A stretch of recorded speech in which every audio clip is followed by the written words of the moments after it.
wind carried the dust of 1,000 forgotten journeys, painting the distant mesas in hues of desperate rust. He stood before the mission school, a hulking monument of stark stone and rigid faith, an Apache scout named Chayton, whose spirit was as weathered as the canyons he knew. His eyes, dark pools of quiet sorrow, scanned the manicured grounds, seeing not order, but a cage. He had come for a purpose born of anguish, a raw wound in his soul that festered with the memory of what had been lost. The air here, thin and sharp, offered no comfort, only the metallic tang of unspoken rules and stifled breath. He had heard whispers, fragmented tales carried on the wind from those who had ventured near such places, stories of children stripped of their names, their tongues tied, their spirits broken. He had dismissed them mostly, until the ache inside him demanded a desperate, improbable act. The transaction, when it came, was brief, clinical, devoid of human warmth, a cold exchange of coin for a life. A girl, barely a wisp of shadow, stood before him, her eyes downcast, a stranger's hand on her shoulder. The world narrowed to that moment. The heavy silence, the scent of antiseptic and old wood, the cold weight of the silver in his hand. He had offered it without haggling, a price for what he hoped would fill an emptiness that threatened to consume him whole. He watched her, a silent creature, her ragged dress and worn shoes speaking volumes of a life unseen, unheard. She was presented as an orphan, a burden, a child without a past or a future, ready for the taking. He had come to buy a piece of hope, a fragile mirror to a life he could not reclaim, unknowingly stepping into a darkness far deeper than he had anticipated, a truth waiting to unfurl itself like a storm on the horizon.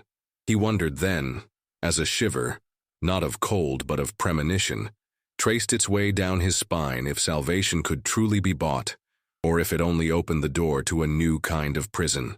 The dust, ceaseless, drifted over everything. Before we get into this tale, let us know in the comments, where are you watching from? And subscribe if you want more content like this one. The journey away from the mission was a pilgrimage of silence, each mile stretching into an eternity. Chayton rode ahead, his shoulders broad against the vast, indifferent sky, his every movement a testament to a life lived in stark, unforgiving landscapes.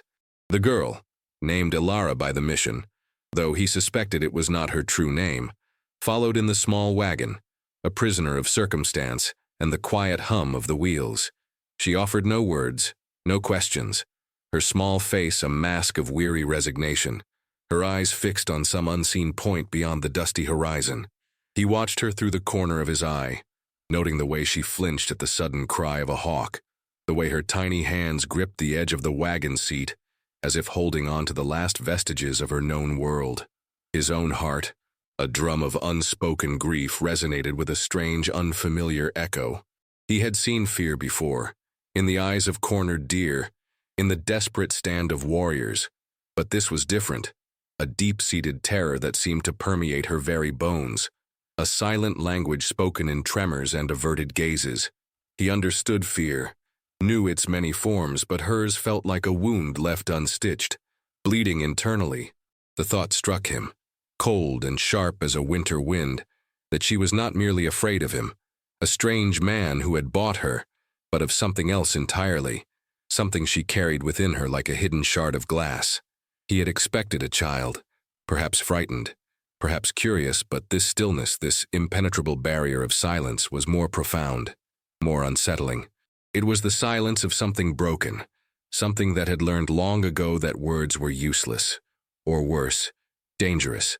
The sun beat down, relentless, baking the land into a brittle, cracked canvas. He led them away from the trails, deeper into the rugged country he knew, where the whispers of the wind carried ancient stories, not the harsh pronouncements of a foreign god. He hoped, perhaps foolishly, that the vastness of the land might offer her a different kind of freedom, a healing balm the mission had surely denied. He did not know yet the full extent of that denial, or the cruel irony of his own well-intentioned act. The path ahead was uncertain, obscured by the rising dust, and the silence stretched between them, heavy with what was yet to be revealed. His mind, a relentless current, flowed back to the day the world had shattered. The smoke, thick and acrid, curling into the blue sky like a promise of despair. The screams, abruptly cut short. The scent of burnt wood and something far worse. Something that clung to the air like a shroud. He had been away, scouting, as he always was. A shadow among shadows, protecting his people. He returned to ashes, to silence, to a gaping void where his life had once been vibrant and whole. His wife, her laughter like wind chimes, her hands strong and gentle. His son, a small, bright spark full of boundless energy, destined to run wild beneath the endless sky. All gone, wiped away by the relentless tide of expansion, by the greed and fear of those who saw the land as theirs for the taking, and its people as obstacles to be removed. He had carried the weight of that loss, a stone in his heart, for seasons beyond counting. It was a grief that did not diminish but transformed, hardening him, stripping away joy, leaving behind only a stark, unyielding resolve.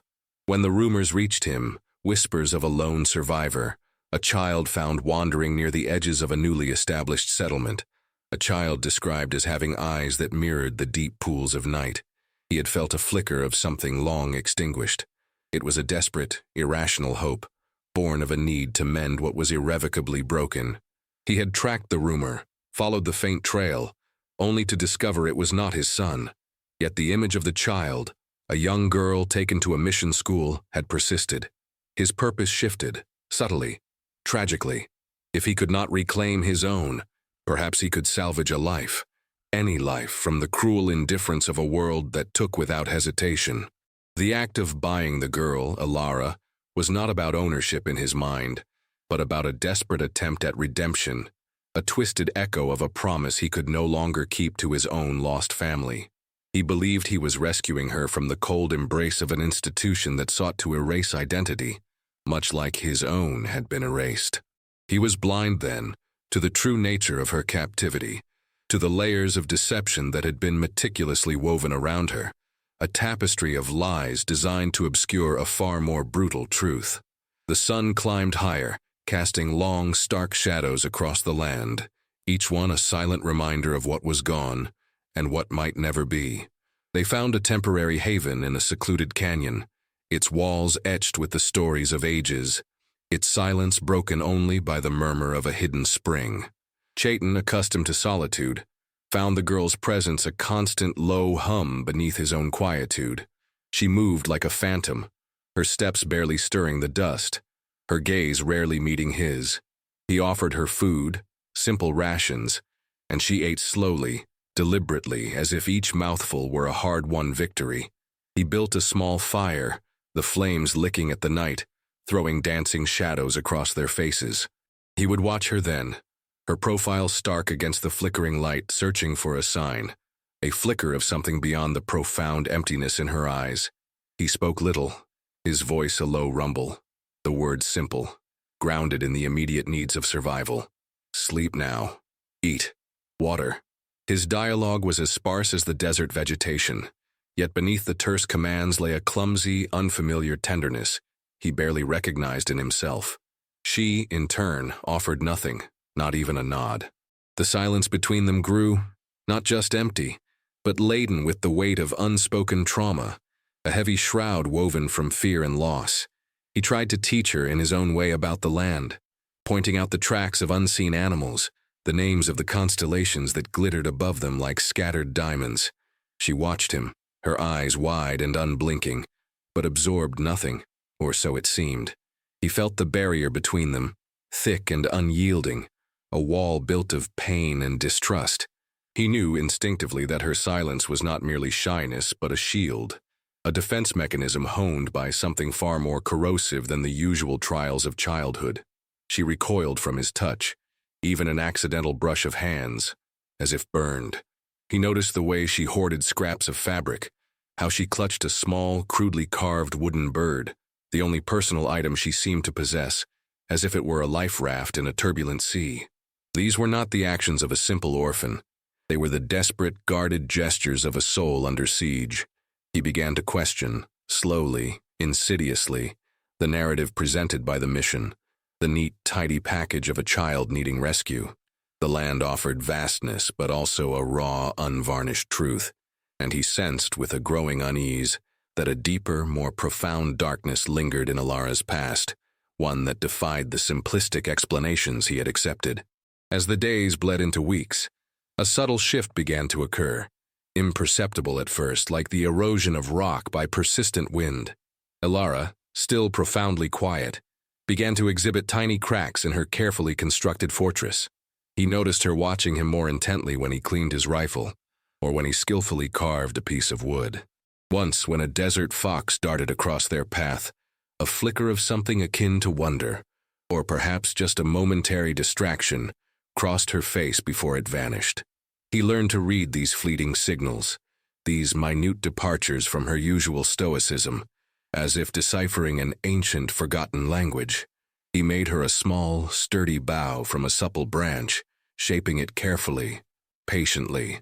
He handed it to her, and for the first time her fingers brushed against his, not recoiling but lingering for a fraction of a second. She took the bough, her small hands dwarfed by its size, and a faint tremor ran through her. She didn't speak, but her gaze, for a fleeting moment, met his, and in that brief connection he saw not just fear, but a depth of sorrow and a fierce, guarded intelligence that startled him. He realized then that her silence was not emptiness, but a vast reservoir of unspoken thoughts and emotions. He started noticing other things. Her nightmares, quiet whimpers stifled before they could fully bloom, pulling her back from the precipice of terror. The way she would sometimes stare at the small wooden bird, not with comfort but with a vacant, distant look, as if remembering something painful, something she dared not articulate. He saw faint, almost faded scars on her wrists and ankles, too neat to be from accidental falls, too regular to be natural. A cold knot of suspicion began to tighten in his gut. The mission had presented her as an abandoned child, found and brought in. Yet these marks, these subtle gestures hinted at a different narrative, one of confinement, of restraint. Why would an orphanage, a place of supposed refuge, leave such indelible marks? The benevolent facade of the mission, which he had accepted as a given, began to crack under the weight of these small, unsettling observations. He started to look at Alara, not just as a lost child he sought to shelter, but as a living enigma, a silent witness to a story far more complex and troubling than he had ever imagined. The desert night, vast and ancient, seemed to hold its breath, waiting for the truth to reveal itself, for the hidden currents of suffering to break free. The memory, when it surfaced, was not a gentle drift, but a violent surge, ripping through Alara's carefully constructed mental walls. It was the smell first, of stale bread and fear, then the relentless drone of the catechism, repeated until the words lost all meaning, becoming only a dull throb in her head. The mission, cloaked in its piety, had been a place of stark contradictions. They had spoken of salvation and charity, even as they stripped the children of their names, their language, their very heritage. She remembered the routine, rigid as stone, the forced labor in the fields under the scorching sun, the nights spent shivering in unheated dormitories, the constant low thrum of hunger in her stomach. But beneath the surface of this oppressive discipline lay a far darker secret, one whispered among the older children in hushed tones when the sisters and brothers were far away. Children disappearing, not running away, not being adopted, but vanishing without a trace, their beds empty, their meager belongings gone. And then, new faces appearing, children brought in from distant settlements, their eyes wide with fear, mirroring her own initial terror. The mission claimed to rescue them, to offer them a new life, a path to God. But Alara remembered Sister Agnes, her face a mask of false kindness, her hand clutching a leather-bound ledger, her voice low and conspiratorial with visitors whose eyes lingered too long on the younger girls. She remembered the fear when she was called into Sister Agnes's office, the forced smiles, the questions that felt like probing fingers, the sense of being appraised, like livestock. The small wooden bird, the one she clutched so tightly, was her only tangible link to her true past, a gift from her grandmother, smuggled in and hidden from the mission's relentless purge of all things native. It was a fragment of a life denied, a whisper of a home she was told no longer existed. The mission had erased identities, replacing them with a narrative of rescue and Christian charity. but it was a carefully constructed lie. Ilara knew, with the chilling certainty of a child who had seen too much, that the mission was not just a place of conversion, but a marketplace, a dark bazaar where lives were traded, not saved. The orphaned status was a convenient label, a justification for their clandestine operations. The truth was a serpent coiling beneath the robes of sanctity, and she, a silent witness, had carried its venom within her, unable to speak, unable to escape. The unraveling began subtly, a loose thread in the tightly woven tapestry of the mission's benevolence. Chaitin, driven by a gnawing unease, returned to the fringes of the settlement, not to confront, but to observe, to listen to the whispers of the wind and the hushed conversations of the settlers. He spoke to merchants, to trappers, to the few native families who cautiously frequented the trading posts, piecing together fragments of information. He heard of children being sent away, not just to distant relatives but to places unknown, of vague transactions, of the mission always having a ready supply of orphans, despite the fluctuating populations of the surrounding lands. The pieces began to align with the faint scars on Ilara's small wrists, with her haunted eyes, with the way she clutched the wooden bird as if it were her soul. One evening under the vast star-strewn sky, Ilara, jolted awake by a particularly vivid nightmare, finally broke her silence. Not with words, but with a choked gasp. Not the white men. They took us. The sisters.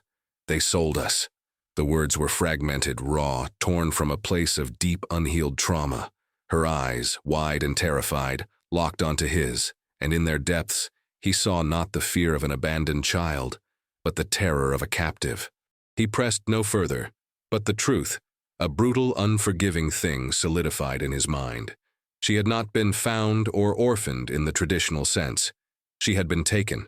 Her family, perhaps her entire village, wiped out or dispersed, and she, a survivor, had been rescued by the mission, only to be systematically stripped of her identity and then, horrifyingly, put up for sale.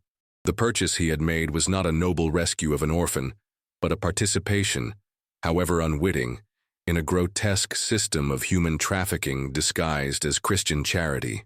The mission, that towering monument of stone and faith, was a front, a predatory institution preying on the vulnerable, the lost, and the dispossessed.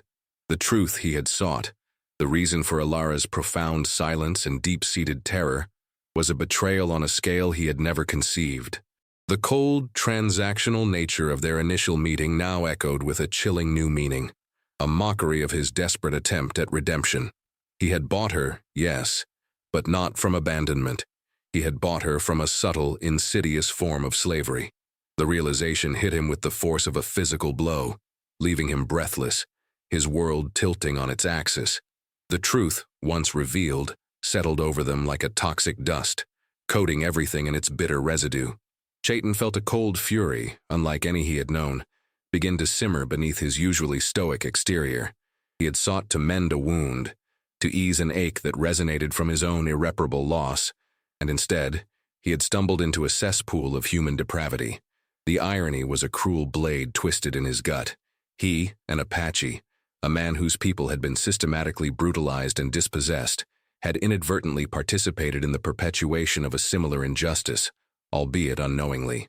The memory of the missionaries' unctuous smiles, their pious pronouncements, now curdled in his mind, revealing a grotesque hypocrisy.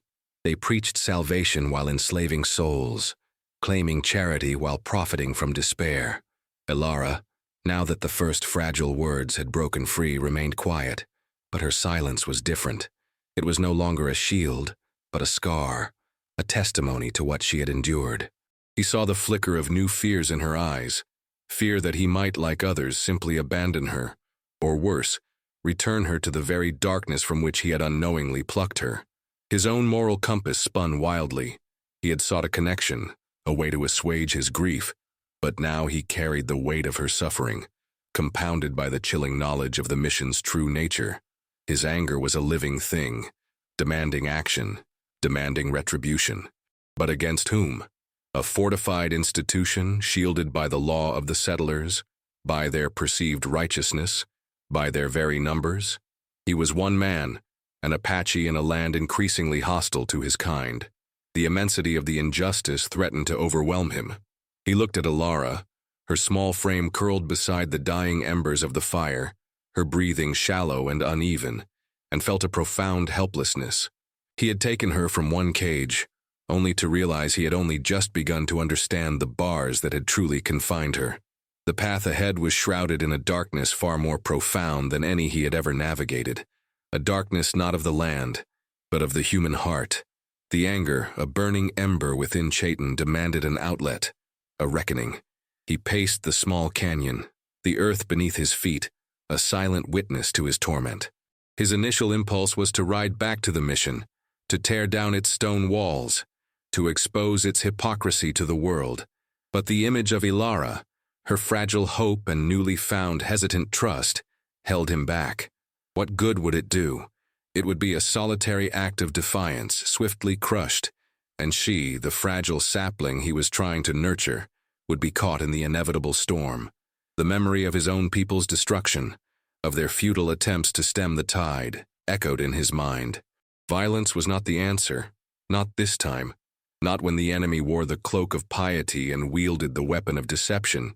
His gaze fell on Alara, sleeping fitfully, clutching the small wooden bird.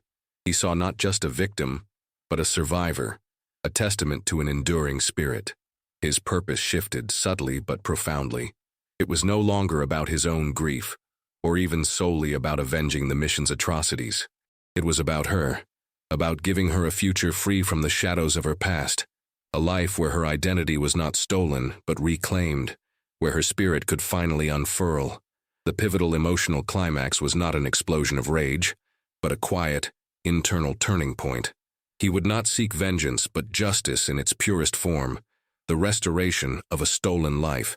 He would teach her, not just the ways of the land, as he had instinctively begun, but the stories of her people, of his people, the shared heritage that bound them. He would teach her the names of the stars in their own tongue, the songs of the wind, the resilience of the desert flora. He would be the keeper of her forgotten memories, the guardian of her lost identity. The darkness was still immense, the path fraught with peril, but a tiny spark of hope, fragile but persistent, ignited within him. He would not buy her freedom, he would forge it, step by arduous step, a silent rebellion against the very forces that sought to erase them both.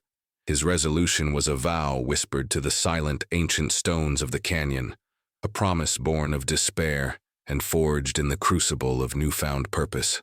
The sun, a fiery orb, dipped below the horizon, painting the sky in hues of deep violet and molten gold. A quiet peace, fragile yet profound, settled over the canyon. Chayton watched Alara, her small hands now deftly weaving reeds into a small basket, her brow furrowed in concentration. She had not regained all her words. Perhaps she never would. But the silence between them was no longer a chasm, but a comforting presence, filled with the unspoken understanding of shared burdens and nascent trust. He had begun to teach her, not just survival skills, but the rich tapestry of his people's lore, the wisdom etched into the land itself. He spoke of the ancient ones, of the spirits that guarded the mountains and the rivers, of the interconnectedness of all living things.